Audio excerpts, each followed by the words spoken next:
Shabbat Shalom. Tonight I am going to share two stories about granddaughters.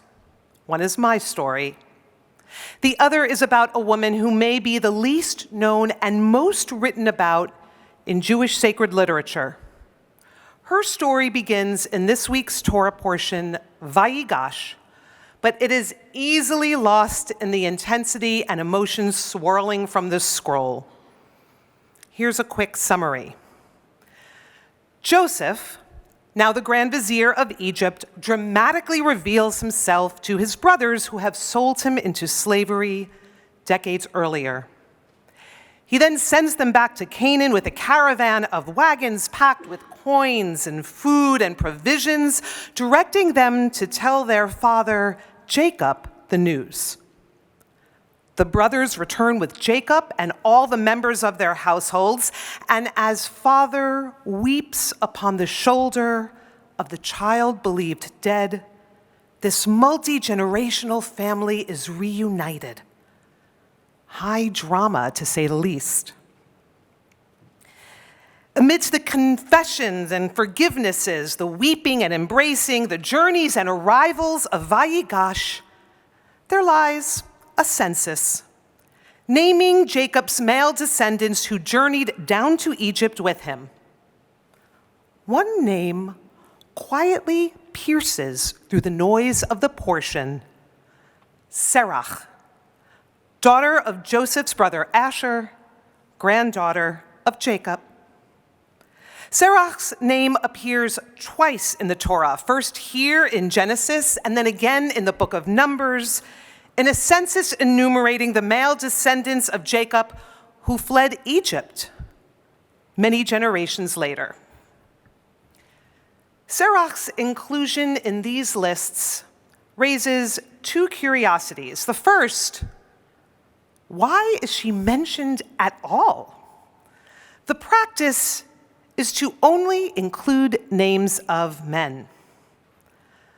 The second is that she is named in both, giving her astounding longevity, even by biblical standards.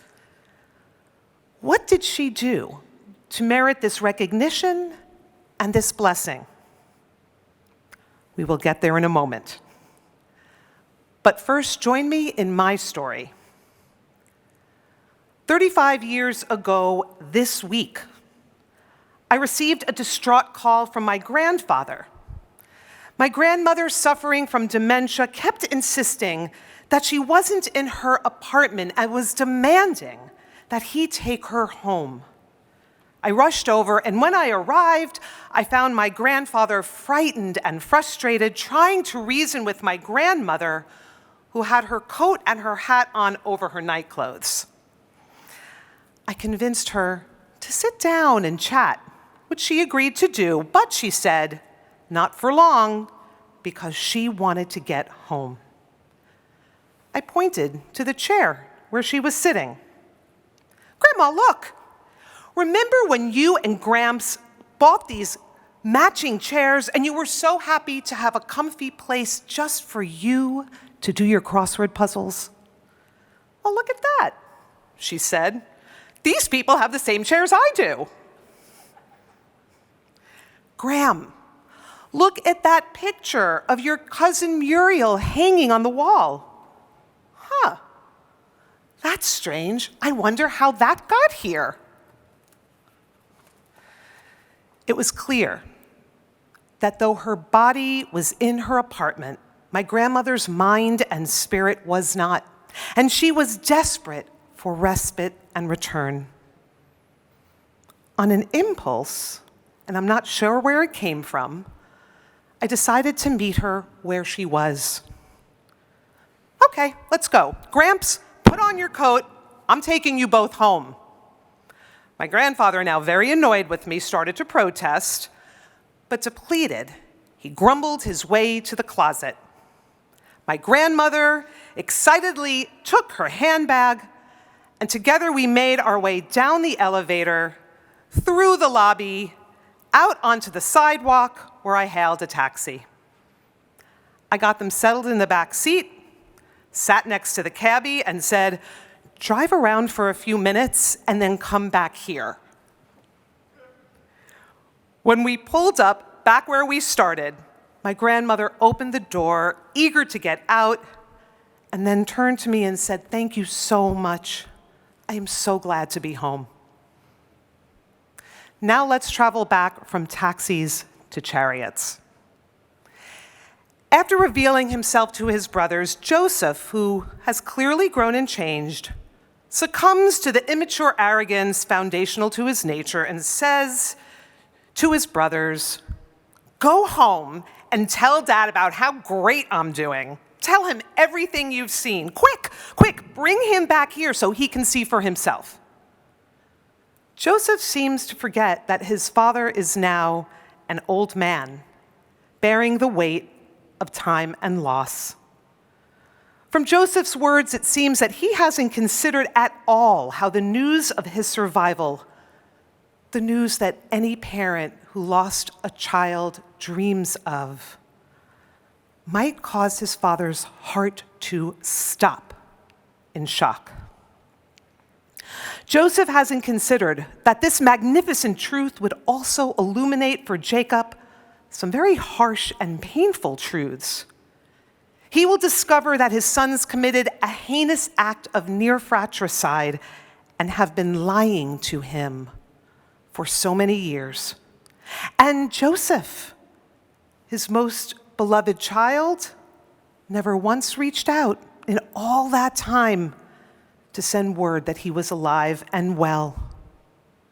Jacob will feel the crush of time lost and the devastation of his sons allowing him to suffer the unimaginable. Now, maybe it's because they are tasked with telling their father the truth that Joseph's brothers do consider what could happen in this moment.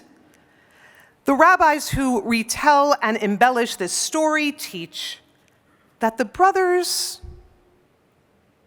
we might say, shirk responsibility, or we might say do something really wonderful for Jacob, but they call upon their young niece, Sarah, to bring this news to Jacob. You see, she is a child with great musical talent, and more importantly, she embodies precocious wisdom and a sensitive soul. Sarah waits until Jacob is standing in prayer, knowing that this is his refuge, knowing that even in his depressed state, the way he has been since he lost Joseph, that when he is in prayer, he enters a place of comfort and possibility. Then, accompanying herself on lyre, she sings her grandfather a song whose brief, rhythmic lyrics say that Joseph is alive in Egypt, a father to two sons. Sarah sings the song again and again, and eventually the tenderness of her voice penetrates Jacob's broken heart. The music and the melody lift his spirit, and the words she sings weave themselves into the very prayers that he offers. Very, very gently, these exhilarating, devastating, incomprehensible truths settle inside him as a ruach hakodesh, a sacred stirring, and Jacob's spirit is revived. He is now prepared to move forward in the entirety of what has been revealed to him.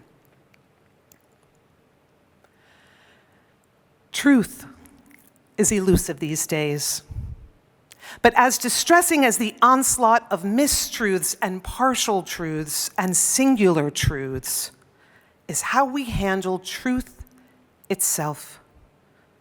Truth is often slung in assault. We post and preach truths, using them as weapons in battle, to make ourselves heard, to prop ourselves up in self-righteousness, to vent anger, and to cause injury. Through Serach, one of our most venerated ancestors, Jewish tradition urges us to pause. Before sharing truths, consider what the person or the group of people who will be receiving it may be experiencing it and how it might land for them. Share it in a way that can be safely received, in a way that will be productive. Reveal truth with creativity and, most importantly, with kindness. Emily Dickinson captures this in a short poem. She writes, "Tell all the truth, but tell it slant. Success in circuit lies too bright for our infirm delight.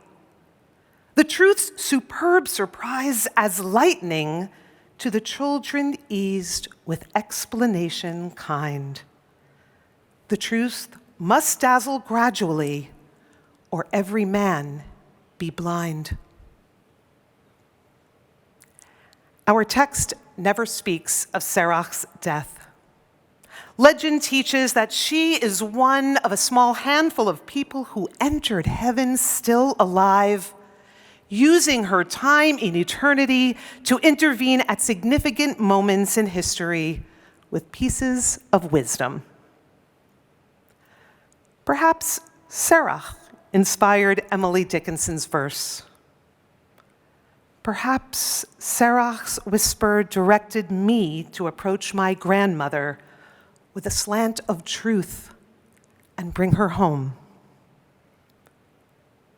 Let us all step into this secular new year listening for the echo of Serach's voice, reminding us that what we say is often far less important than how we say it. May we use our instruments of kindness to release truth ever so gently, ever so gently.